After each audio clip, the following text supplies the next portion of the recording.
Om Ajnanatimirandasya Jnananjana Shalakaya Chakshurun Militam Dhena Tasmai Shri Gurave Namah. Okay, so now we're going to read the translations to Divinity and Divine Service, please. Does everyone know how many verses there are in the chapter Divinity and Divine Service and which chapter it is? Does that title ring a bell?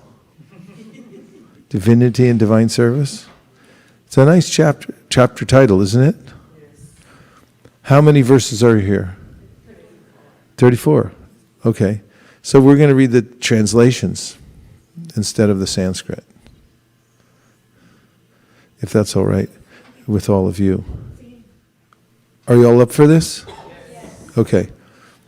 Ugrashrava Sutta Goswami, the son of Romaharshana, being fully satisfied by the perfect questions of the Brahmanas, thanked them and thus attempted to reply.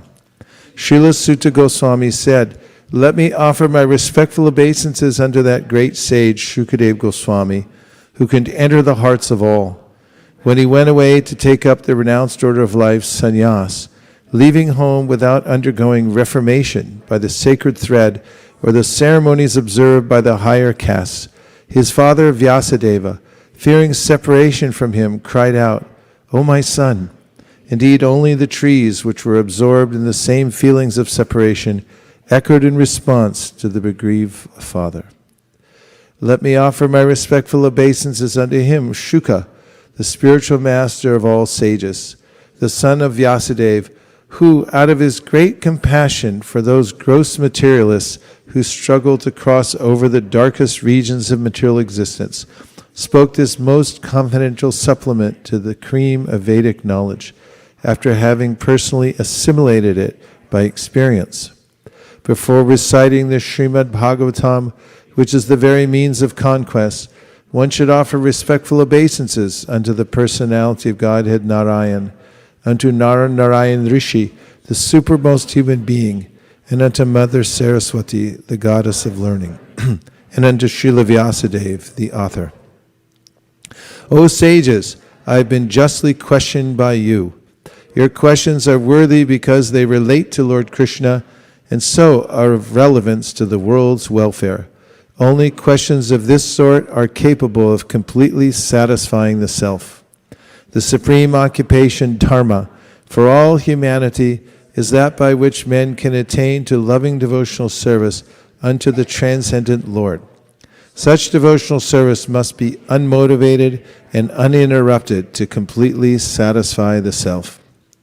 By rendering devotional service unto the personality of Godhead, Sri Krishna, one immediately acquires causeless knowledge and detachment from the world. The occupational activities a man performs according to his own position are only so much useless labor if they do not provoke attraction for the message of the personality of Godhead.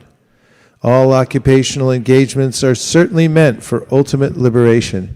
They should never be performed for material gain. Furthermore, according to sages, one who is engaged in the ultimate occupational service should never use material gain to cultivate sense gratification. Life's desires should never be directed towards sense gratification. One should desire only a healthy life or self-preservation, since a human being is meant for inquiry about the absolute truth. Nothing else should be the goal of one's works. Learned transcendentalists who know the absolute truth call this non-dual substance Brahman, Paramatma, or Bhagavan. The seriously inquisitive student or sage, well equipped with knowledge and detachment, realizes that absolute truth by rendering devotional service in terms of what he has heard from the Vedanta Shruti.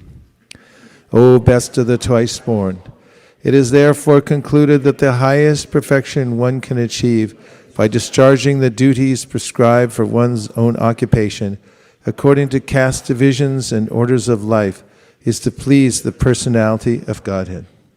Therefore, with one pointed attention, one should constantly hear about, glorify, remember, and worship the personality of Godhead, who is the protector of the devotees. With sword in hand, intelligent men cut through the binding knots of reactionary work, karma, by remembering the personality of Godhead. Therefore, who will not pay attention to his message? O twice-born sages, by serving those devotees who are completely free from all vice, great service is done. By such service, one gains affinity for hearing the messages of Vasudeva. Sri Krishna, the personality of Godhead, who is the Paramatma, super soul in everyone's heart, and the benefactor of the truthful devotee, cleanses desire for material enjoyment from the heart of his devotee, who has developed the urge to hear his messages, which are in themselves virtuous when properly heard and chanted. By regular attendance in classes on the Bhagavatam, and by rendering of service to the pure devotee, all that is troublesome to the heart is almost completely destroyed, and loving service unto the personality of Godhead, who is praised with transcendental songs, is established as an irrevocable fact. As soon as irrevocable loving service is established in the heart, the effects of nature's modes of passion and ignorance, such as lust, desire, and hankering, disappear from the heart. Then the devotee is established in goodness, and he becomes completely happy. Thus established in the mode of unalloyed goodness, the man whose mind has been enlivened by contact with devotional service to the Lord gains positive scientific knowledge of the personality of Godhead in the stage of liberation from all material association. Thus the knot in the heart is pierced, and all misgivings are cut to pieces. The chain of fruitive actions is terminated when one sees the self as master. Certainly, therefore, since time immemorial, all transcendentalists have been rendering devotional service to Lord Krishna, the personality of Godhead, with great delight, because such devotional service is enlivening to the self. The transcendental personality of Godhead is indirectly associated with the three modes of material nature, namely passion, goodness, and ignorance. And just for the material world's creation, maintenance, and destruction, he accepts the three qualitative forms of Brahma, Vishnu, and Shiva. Of these three, all human beings can derive ultimate benefit from Vishnu, the form of the quality of goodness. Firewood is a transformation of earth, but smoke is better than the raw wood, and fire is still better, for by fire we can derive the benefits of superior knowledge through Vedic sacrifices. Similarly, passion, rajas, is better than ignorance, tamas, but goodness, sattva, is best, because by goodness one can come to realize the absolute truth. Previously, all the great sages rendered service unto the personality of Godhead due to his existence above the three modes of material nature. They worshipped him to become free from material conditions and thus derive the ultimate benefit. Whoever follows such great authorities is also eligible for liberation from the material world. Those who are serious about liberation are certainly non-envious, and they respect all. Yet they reject the horrible and ghastly forms of the demigods and worship only the all-blissful forms of Lord Vishnu and his plenary portions. Those who are in the mode of passion, ignorance, worship those in the same category, namely the forefathers, other living beings, and the demigods who are in charge of cosmic activities, for they are urged by desire to be materially benefited with women, wealth, progeny. In the revealed scriptures, the ultimate object of knowledge is Sri Krishna, the personality of Godhead. The purpose of performing sacrifice is to please him. Yoga is for realizing him.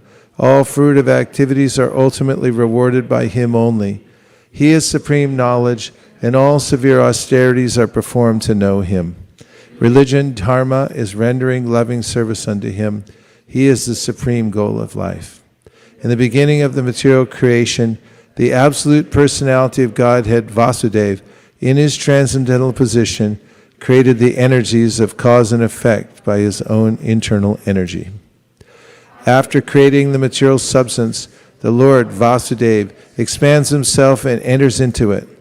And although he is within the material modes of nature and appears to be one of the created beings, he is always fully enlightened and in his transcendental position.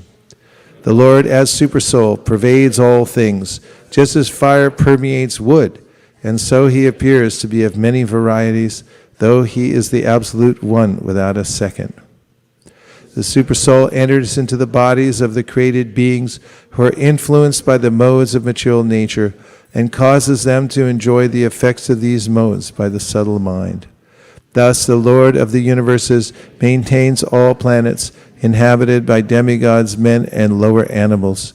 Assuming the roles of incarnations, he performs pastimes to reclaim those in the mode of pure goodness. Natcheri Armarman, Natcheri Armarman, Natcheri Armarman, Natcheri Armarman, hey, Natcheri Armarman, Natcheri Armarman, Natcheri Armarman, Natcheri Armarman.